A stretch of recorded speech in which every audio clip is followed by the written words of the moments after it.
جو لوگ کافر ہیں ان کی مثال اس شخص کی سی ہے جو کسی ایسی چیز کو آواز دے جو پکار اور آواز کے سوا کچھ سن نہ سکے۔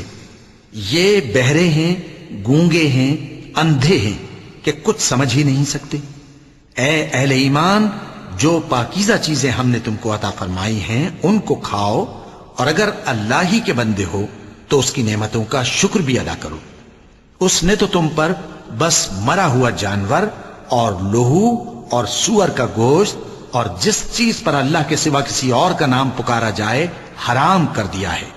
ہاں، جو مجبور ہو جائے بشرطے کہ اللہ کی نافرمانی نہ کرے اور حد ضرورت سے باہر نہ نکل جائے، اس پر کچھ گناہ نہیں۔ بے شک اللہ بخشنے والا ہے، رحم کرنے والا ہے۔ جو لوگ اللہ کی کتاب سے ان آیتوں اور ہدایتوں کو جو اس نے نازل فرمائی ہیں چھپاتے اور ان کے بدلے تھوڑی سی قیمت یا